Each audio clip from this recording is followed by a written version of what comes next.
and welcome to Gardening with the Gardeners, a podcast where we discuss our favorite plants, gardens, landscape design, and all things horticulture, with just a touch of our crazy homestead lifestyle thrown in.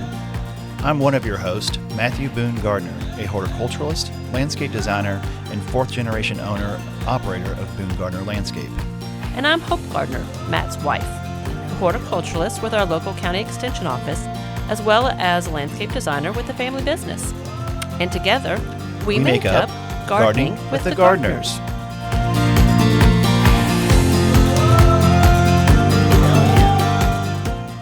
Okay, so this is... Oh my gosh, I forgot to even check. 12? That's 12. Yes. Yeah, it's episode 12. Okay. That's awesome. We're starting to move along here. Yeah, it's fun. It is fun. So, okay, this week we've had a lot of rain. Farm update. Yeah, right now as we're speaking, it's pouring down rain outside, or it's been intermittent all day long. Oh, yeah. And this whole week has been nothing but rain, and there's still more rain calling for it. And it's muddy. Yeah, you're still doing... I'm still doing all the farm chores. Still, yeah, my knee is still healing, but we're getting better. And so this morning I'm having to carry 50-pound bags of feed out, and it is so muddy. I have to get a hoe and start trenching for the water to make like one solid path down because it's just saturated everything. You're like World War I trenches. I mud. need them. Yeah, about that Just don't deep get trench too. foot with all the mud. Well, it's hard to stay. I mean, you know, the pant leg gets wet and it just wicks up your leg. Your socks get wet. Well, and trying to carry stuff, it's hard enough to walk normal when you're not carrying something. And then when you're carrying a 50-pound bag or trying to drag that, you really have to be careful you don't fall and hurt yourself. I know. Then we'd be really in Thought a world about of that hurt. Yes. And the chickens are producing like crazy. We're averaging how many eggs a day now? Over 30. Yeah. So Yeah. we're giving away. We need to start selling them more. And yeah. Well, because our temperatures have been warm, which surprisingly, like in the 70s, so it's really warm.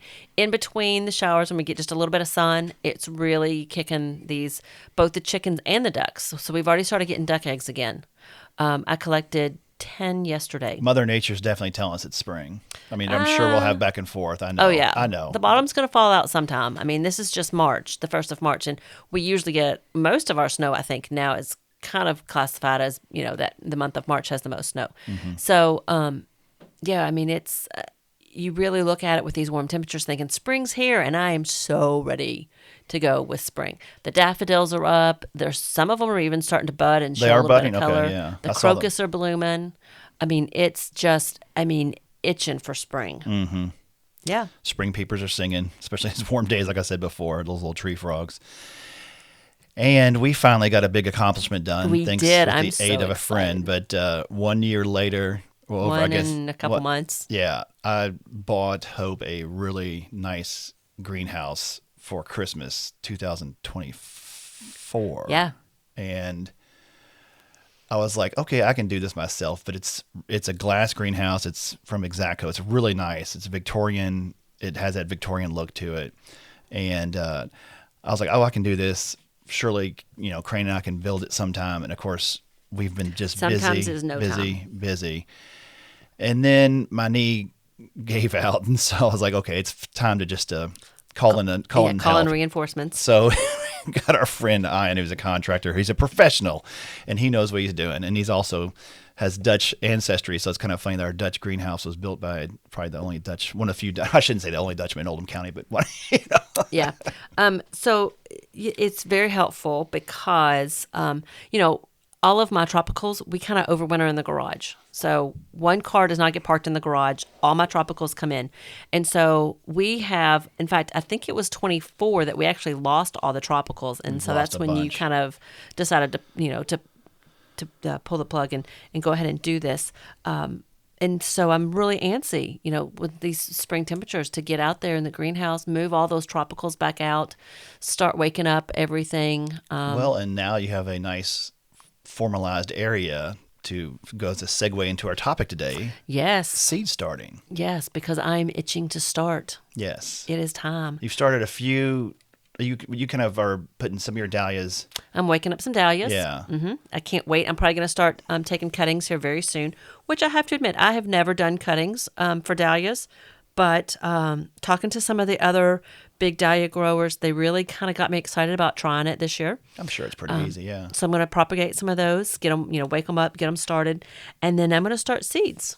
And normally you're starting them in here with grow lights and Yes. tents and all kinds of various. I take over a various room or two in the house, and so I'm three. hoping that, well, maybe so, but I'm hoping that now with the greenhouse that I can move all of my plant stuff out of the house, move it to the greenhouse, have some good, heat, sunlight, water, and get everything growing. Be exciting. Be Yes, it very will be. exciting.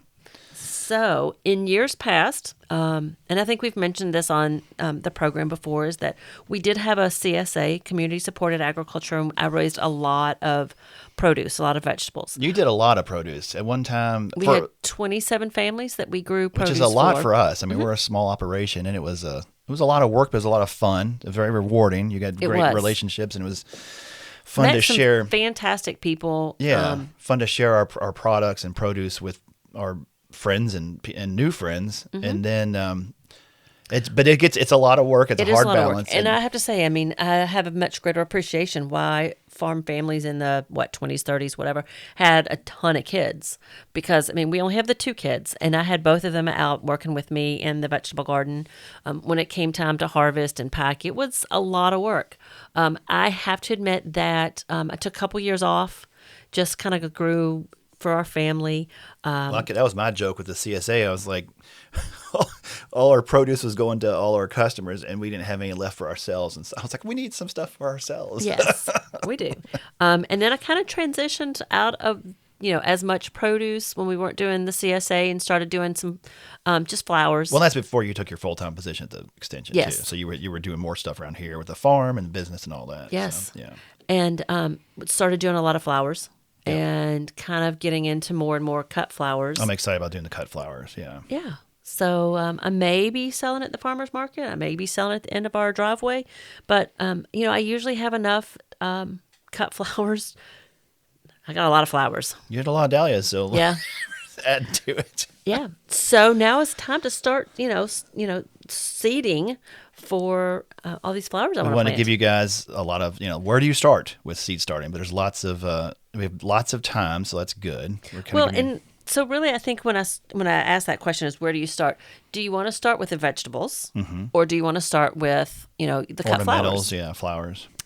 So really, kind of what your focus is, what you want to do, because I have to admit, there's no reason to really start a bunch of vegetables if you don't like to eat vegetables. To eat them, yeah. To do vegetables. And I guess the number one first thing you have to figure out is your frost date, your final frost date. Frost date, growing conditions, how much you need.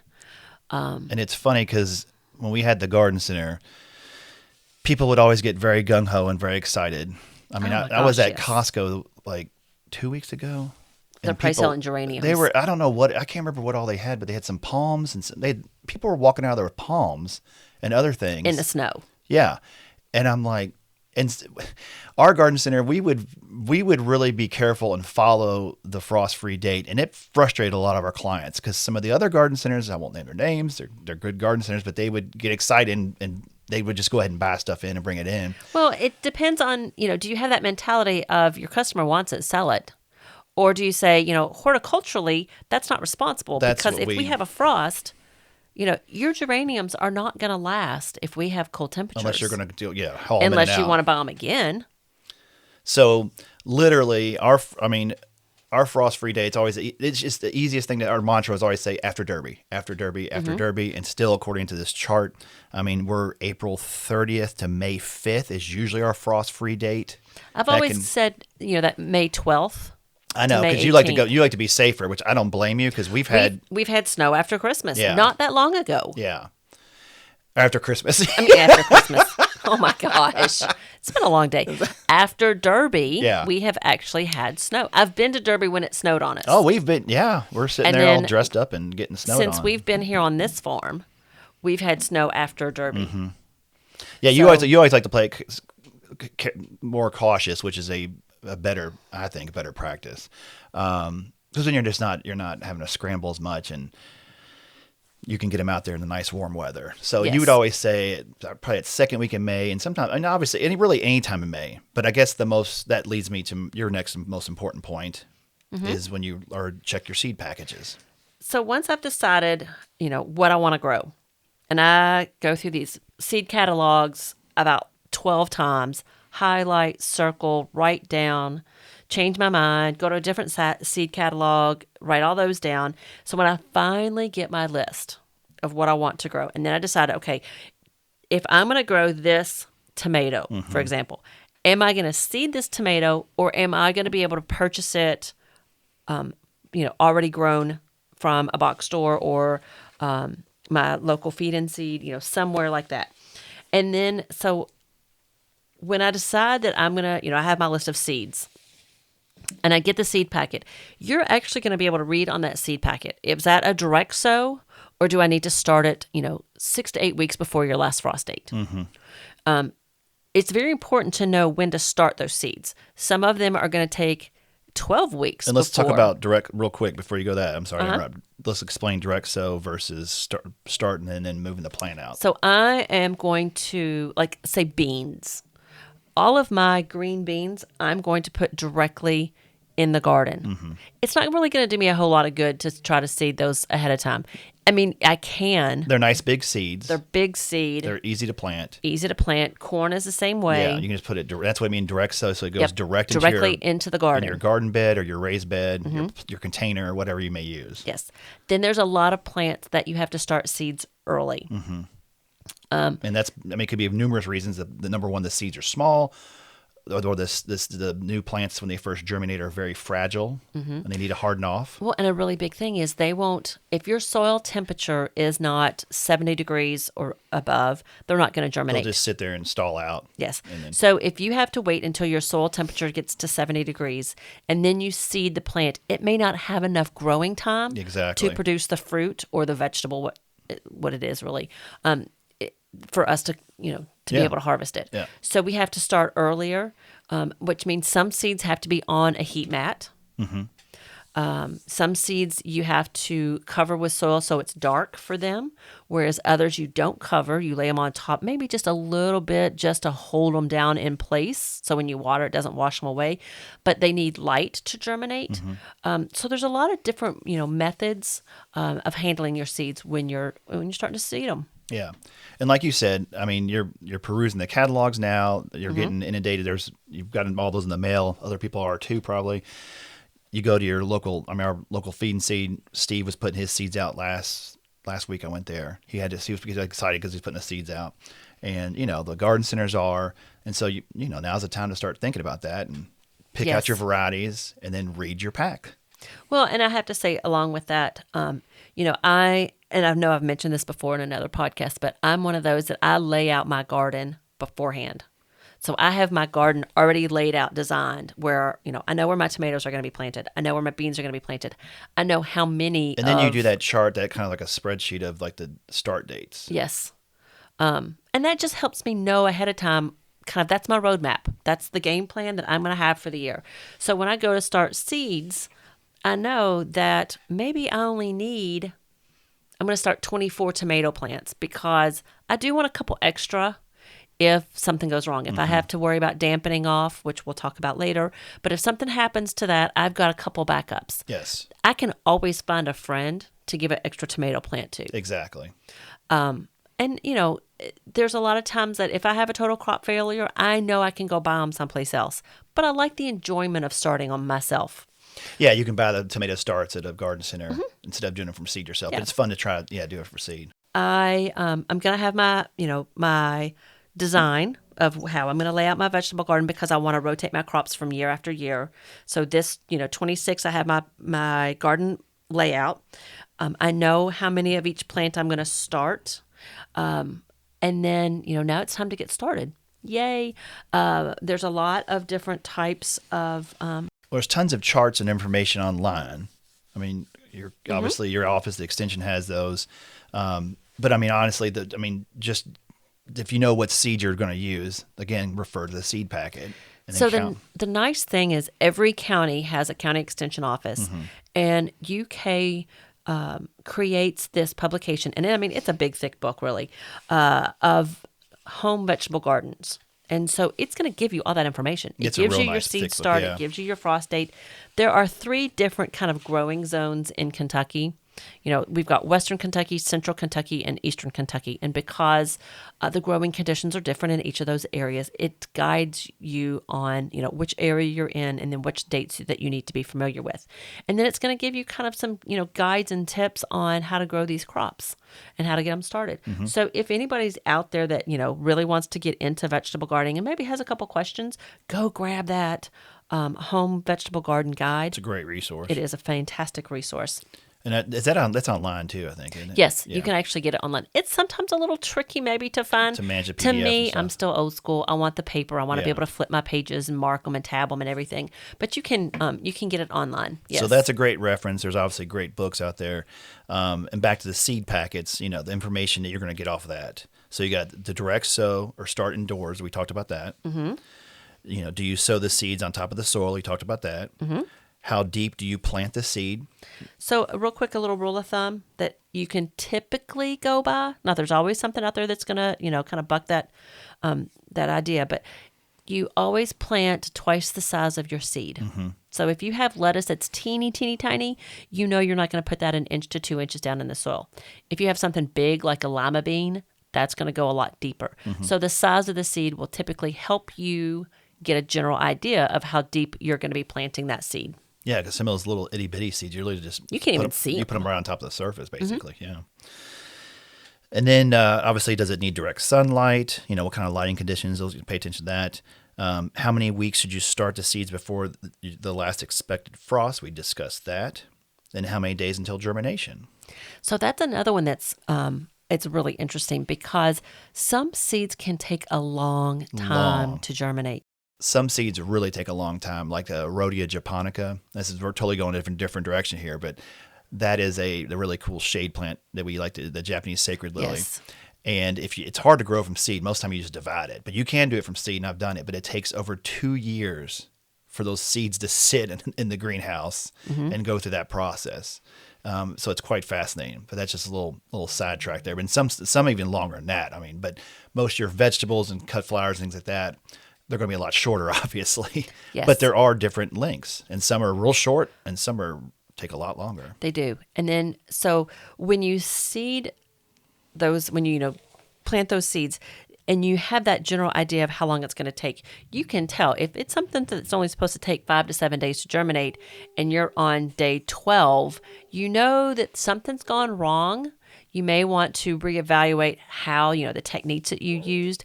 Maybe you need to do some bottom heat to make sure that your soil is warm enough. So, that's kind of some clue. That seed packet will tell you how many days it takes to germinate. We're in our studio in the basement. I don't know if you guys can hear the dog barking or not, but our dog Amelia is barking at our daughter who just got home. So. Yes. Who needs an alarm system when you have the dogs? And you talked about whether the seeds need warm soil, a heat mat, or whatever else. Yes. And heat mats, it's amazing because so many things are now accessible to home gardeners. Heat mats used to be a really big deal. They used to be a now real big deal. You can go to Walmart And or they're any cheap. other box store, and yeah, they are. And you just plug them in. It was and a big they're- deal. You're right. They're already set to be about 70 degrees. So there's not even adjusting on, temperatures. They're safe. They're Very safe. It used to be years ago, like years and years and years ago, people would use the heating pads, the medical type of heating pad, and you had to be careful because those are not allowed to get wet. Yeah, you could really cause a real problem. Yeah, and they're not.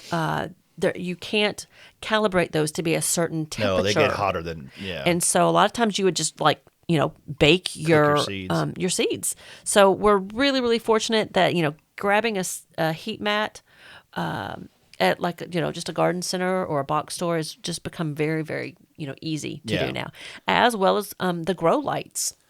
All that stuff has become really accessible. I mean, grow lights were a thing. I mean, it's like you said, back in the day, we're like, oh my gosh, it was like a, sophisticated greenhouse thing. And now it's readily available. They're cheap. And there's tons of great things for the home and garden enthusiast. And that kind of goes right into what's next as far as like what you start your seeds in. And now there's all kinds of great, easy to trays and Yes. I mean, stuff that you would have to usually get through greenhouse supply companies are now available to the general public. So I remember as a kid, we would get those little pellets that were flat discs, Jiffy pot, I guess. the Jiffy pellets. Yeah, And you would soak them in warm water, and they would expand. I thought that was the coolest thing as a kid. It is. I still love doing it. Cool. But that was a real easy way, and especially for kids to do that because they could see it, and then you would just put your seeds in there and let it go. We can now, those are still available, but it used to be that the cell packs, they would only be commercial, and now you can order cell packs, so you can actually start your seeds just like all the greenhouses do with a cell pack. Put them on a tray, cover them with a dome to keep that humidity up. And under a grow light, and off you go. Yeah, and a lot of these things come. I mean, you've got a couple of systems that were just literally full. They had the tray that holds the water. Then they had the built-in cell pack or cubes, and then also they either had the medium or the little jiffy pots that expand all in one, and with a dome to keep the humidity in. And there's the system that has kind of the new one is you don't have the plastic cell packs, but they have those bottoms that you just push up, and so they're reusable every year. Yeah, those are cool. Which is really nice because if you're not growing 300 seedlings, you can use these and then you can sterilize them when you're done.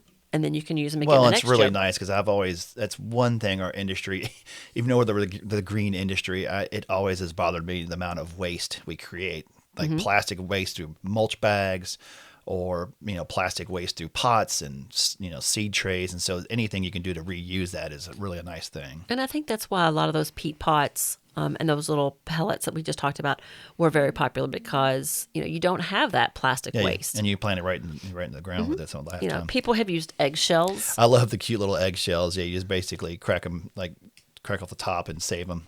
Yeah, exactly.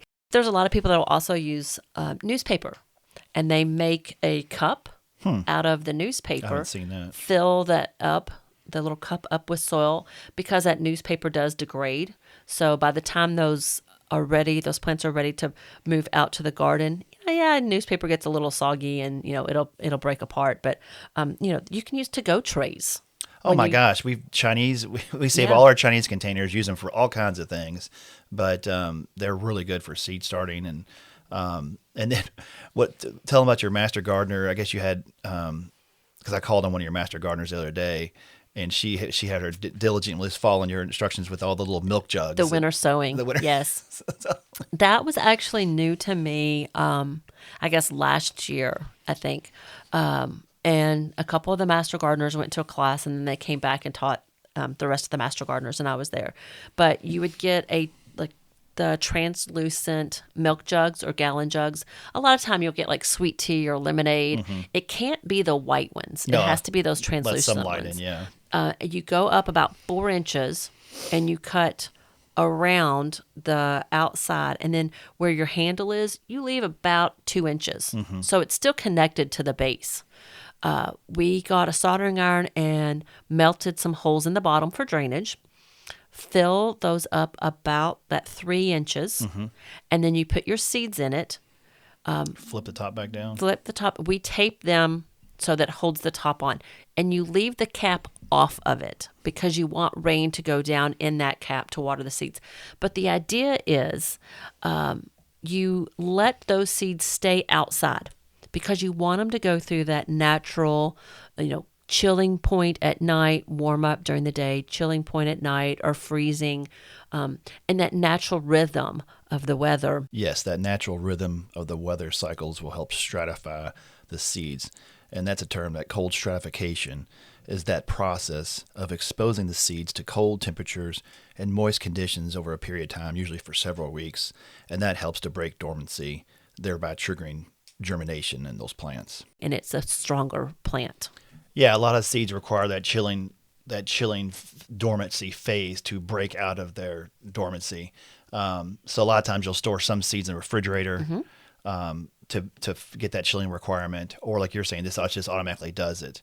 Another method of that is, and your seed packet will tell you if you need to soak the seeds in warm water or overnight. Yeah. Because that water will, just like when your fingers get real wrinkly, the seed coat does that same thing, and it's Starts to easier break for down. that little radical or that little beginning of the root to break through that seed coat and start, and germinate and start to grow. And then you're talking about scarification. A lot of times it's with some of the harder seeds. You won't have to worry about this as homeowners usually, but when serious propagation, horticulturalists have to actually scarify the seeds with there's different ways. Like you said, the most minimal way is obviously water and allow it to go through that, or the chilling. Sometimes they use a mild form of acid, or they even actually scrape the seed coat on the really hard seeds, like tree seeds and stuff. I was going to say, there's a tree seed, and I cannot remember it right now, but you actually have to get a file, a big metal file, and file it to cut it down. And it's not easy. It's very hard. But those protective coats over that seed is how a lot of seeds have been able to stay in existence for millennial. Exactly. And so you have to break that seed coat to allow germination to occur. And so with the various methods, usually with our home vegetables and cut flowers, it's really, really easy. You just throw it in the soil, water it, and go. But just to let everybody know that there's different methods. That brings us into our next part, growing mixes for seed starting. Mm-hmm. So there's so many options. There are. The one thing is you don't really want to use a potting soil because that can be a little bit heavy. If that's the only thing you have, okay, fine, it'll work. But you really want to get a lighter soil that, you can buy an actual seed starting mix. Use that, or you can make your own. It's not a terrible, concoction. It's easy. A lot of times people will do a peat, a perlite, and a humus and mix those together. You can get a little bit more detailed if you want and do, we're really not recommending peat so much anymore. There's a product, it's spelled COIR, core. Core. And yeah. it is the, if my understanding is correctly, it's the outside shredding it's of coconut fibers. Coconut. Yeah. Uh-huh. Yeah, that's exactly what it is. And that hairs. uses, it's a much more responsible. It's a more reusable. Reusable. The problem is these peat takes a long time these peat bogs to form because it's basically the carbon breakdown of plants and all kinds of things over the years, and takes a long time, and so it's not as sustainable as. We're running out of the peat bogs. Yeah. So they're really trying to get us to use the core, which is a very similar product. I mean, not similar as it's not the same, but it works the similar way as peat does in the soil. But you can use that with compost, and then get a green sand is a product that just keeps things kind of loose, which is really the thing because you want those teeny tiny roots to be able to go through that soil easily. But then you want to use some kelp meal, some vermiculite, things like that. These sand roots don't need a lot of nutrients at this point. And in fact, you don't want to fertilize them because they should have as much. They have the nutrients built up inside there. Inside the seed, yes. Yeah, the seeds, just think of it as seed like an egg. It's like a little embryo that's coming out. And so it has what it needs to grow. Now, if you are going to do something like soil blocking, and that was new to me a couple years ago, and it does take a different combination than what just a seed starting mix. Because you don't want it to be so loose it just falls apart. You want a little bit of stickiness to it, I guess. Yes, but it also has to hold a little bit more moisture because it's not like you're taking the soil and putting it in like a cell tray. Yeah. These are just blocks of soil that are independent. So there's air all around them. And it really does cause for, it allows for a stronger root. But you do have to be careful because you have to, they have to stay in the shape and they have to hold the moisture that plant needs. So if you're interested in soil blocking, there's a ton of information online. I can go over that with anybody that wants to call your local extension office. There's tons of ways to get more information on soil blocking. Email us at gwtg@garden.com. Send us questions. Send us questions. But you do have to have you got that cool a piece device of equipment that creates those squares that kind of packs it in. Yep. And then it's like a plunger where you just pull the handle and it releases them down. Yeah. So it's really neat. It's kind of, like I said, it's kind of new to me. I know that there's a lot of people that have been doing it for a while. I really, really like it. Yeah. And I think, if you're just starting out to this, you're new to it, I think you get by a pre-made. There's nothing wrong with buying a pre-made seed starting mix. Oh, gosh, no. Keep it simple. Don't go crazy. And then Nope. as you get more sophisticated, then you can make your own homemade recipe or refer to this one we're talking about here. But to start your seeds, it's best to go ahead, like I said, to do a seed starting mix instead of just a potting soil Yeah, mix. absolutely. Absolutely. Yes. And we've kind of already talked about the heat talked about mats heat that they mats. sit, that those little trays sit on. Like we said, some seeds don't need light, others do. But of course, once they germinate and you start having, the seeds starting to grow and you've got green leaves, the first thing that comes up is called a cotyledon, and that's actually the two sides of the seed. And then from there, you get your first true seed after that. First true leaves. First true leaves. Yes. After that after the cotyledon. yeah. And so most people see, oh, I've got leaves. And those Well, aren't- yeah. It's not yet a Technically. leaf. Yeah.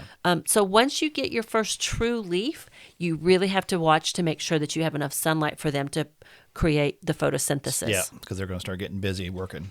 So. Yes. And that's hard work. And so if you don't have like a sunny location, like a nice windowsill or something like that, you might want to talk about those grow lights we talked about. How Exactly. And like I said, they're very accessible now. And they don't have to be huge grow lights. and they're proper small. full spectrum light. Yeah. I actually have 2 grow lights in my office that are just regular light bulbs. Yeah, just screw into your Mm-hmm. your lamp. Yep.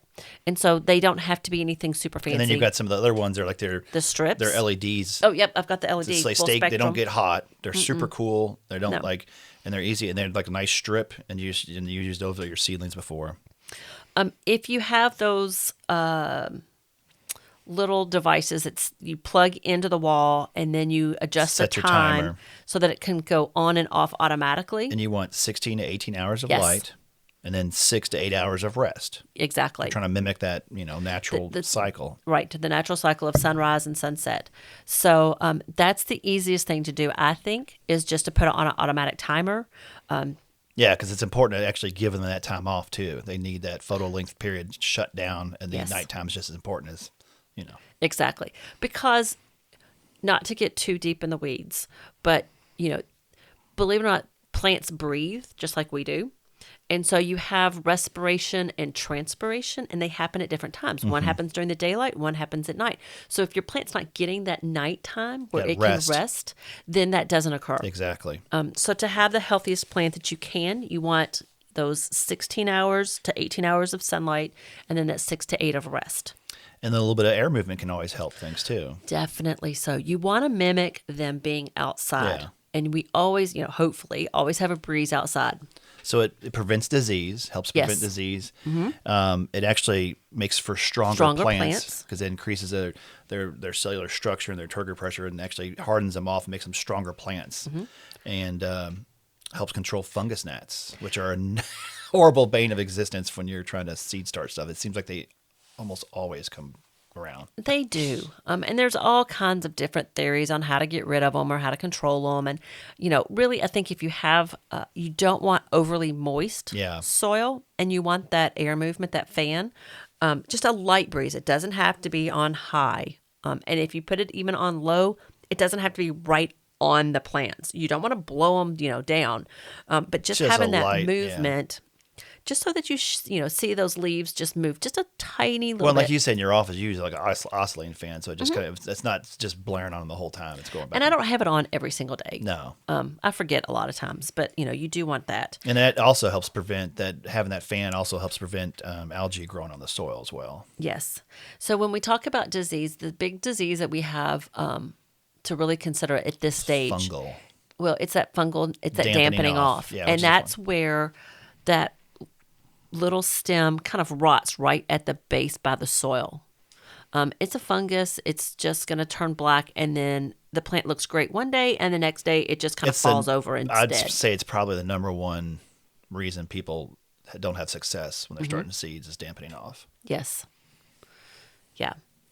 And so all these things kind of help, not overwatering, let them dry a little bit, that kind of thing, and trying to prevent fungus from growing. Right. A little bit of sunlight. Yep. All that together. So we talked about how the plant itself, the seed itself, has enough energy stored up for that actual Initial, germination. yeah. So when do you start fertilizing? Usually when they get about 3 inches or so. Exactly. And you're going to feed them weekly until it's time to transplant. Yeah. At first, you're probably going to start with like a half dilution of Yeah, fertilizer. nice diluted liquid You fertilizer, don't need, gentle. these are little babies. Yeah, you don't want They to. don't need a whole lot. You're not going to go bombing them. No. Because you could burn them. It's hurt- very, yeah. very easy. Those roots are very small. They're very tender. That plant has not, fully developed yet. So you're just going to do about a half a strength, and then kind of work up to it as they get bigger. And sometimes you're going to have plants that do really, really well, and they're going to grow large enough that even though they're inside, they're going to outgrow either that cell pack or that little Jiffy disc, and you're going to have to pot them up into a bigger size. So just be aware that, it may be a length of time, or they may grow enough that you have to bump them up to a bigger size pot, whether it's, a gallon container, a 4-inch pot, just something a little bit larger. Exactly. Exactly. But when you're when you're fertilizing them at half strength, just be aware, I think we've talked about it before, that first of the 3 numbers on your fertilizer, that first one is your nitrogen. That's going to grow a lot of green leaves. That second one is your phosphorus. Yep. And that's going to be for root development and blooming. We do not want things to bloom at this stage. And then that third one is just for the overall health. So that's your NPK. Just be aware of what those numbers are. You don't potassium. But potassium. Yeah. You don't want to get anything that's too high.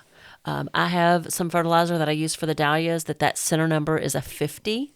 I am definitely not going to put that on young tender plants. Something just like a 5-5-5, 10-10-10, something that is a nice complete low number. And just do it at a diluted strength before I move these guys outside. And speaking of moving outside, so once, not to be confused with dampening off, but hardening off is a good thing. So that's when your seedlings are of a certain size and you're ready to move them out. Your temperatures are warm outside. Once That's the those main thing. Make temperatures- sure we're yep. past the frost-free point. And then you gradually introduce these plants, these little seedlings, into the new environment. So what I mean by that is that let's say you have some nice little tomato starts. You don't want to just go put them on the driveway in full hot sun No. right away. You'll kind of want to put them outside, maybe even like a kind of a shady location, because they'll get just natural ambient light from even a shade area, and then gradually up that daylight, the exposure they're getting as they get used to it, So a few hours at a time. Even if you have them under grow lights, those grow lights do not provide They're nothing- the yeah. strength of the natural sun. Exactly. So you might be able to set those, after you take them out of a grow light and you take them outside, those might not need quite as much time, but they're still going to need hardening off. Versus if you had something that, Yeah, and even then, it's still hard. I mean, it's very easy to burn the foliage of new Yes. seedlings. I mean, we've So all you done just- it, and you've seen it, and it looks like oh, what happened to it? It looks very much like frost damage, but it's actually sun damage. so you're going to just take them out for a couple hours. Make sure that it's not too windy because that That's wind, just as important. yes, because it pulls all that moisture out from the leaves. It dries the soil, and it can burn them really quick. and you're too. usually moving these guys out in spring, obviously. And so, what do we have in spring? Thunderstorms with lots of crazy wind that Oh can my gosh, easily. and rain. And so we've had it stuff out before where we weren't home, and all of a sudden a pop-up storm came and it breaks them down. It could break them in half. And it's just that wind very just knocks them over. yeah. And then keep away from pets and other animals like Okay. pesky peacocks. We have peacocks. Oh my gosh, our peacocks have done so much damage to seedlings and various new starts and things. It's So for frustrating. some reason, our peacocks like all of my cold crops, which are like my broccoli, my Yep. cauliflower. So if I buy plants in and I go and I plant a nice, and I mean, I have a straight line and I've got all of my it's broccoli. perfect. I go in and it might only be 15 minutes and I come back out and those silly peacocks, they literally will bite the top and pull it out Yep. and then just toss it over their head for no reason.